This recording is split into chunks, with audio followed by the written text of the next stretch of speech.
महाभारत में एक सवाल हमें विचलित कर देता है कि कैसे गांधारी ने एक ही बार में अपने 100 पुत्रों को जन्म दिया।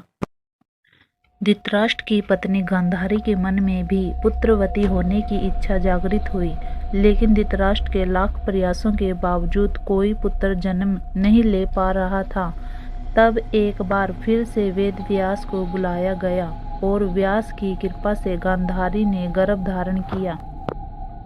गर्भ धारण करने के पश्चात 2 वर्ष व्यतीत हो जाने पर भी जब पुत्र का जन्म नहीं हुआ तो क्रोध वंश गांधारी ने अपने पेट में मुक्का मारकर अपना गर्भ गिरा दिया।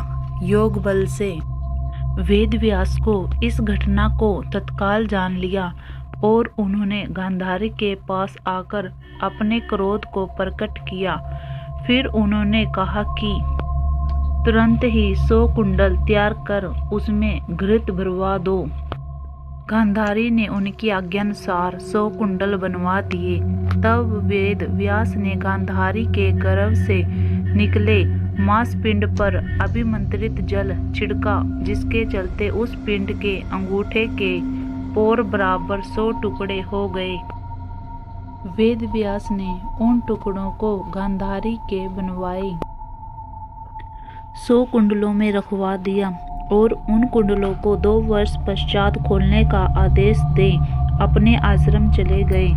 2 वर्ष बाद सबसे पहले कुंडल से दुर्योधन की उत्पत्ति हुई।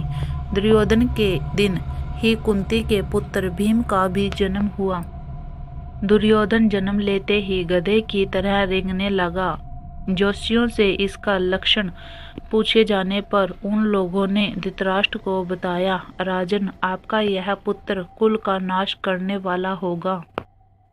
फिर उन कुंडलों से क्रमश शेष 99 पुत्र एवं एक कन्या का जन्म हुआ। गांधारी गर्भ के समय धृतराष्ट्र की सेवा में असमर्थ हो गई थी, अतएव उनकी सेवा के लिए एक दासी रखी गई। धृतराष्ट्र के सहवास से उस दासी का भी एक पुत्र हुआ।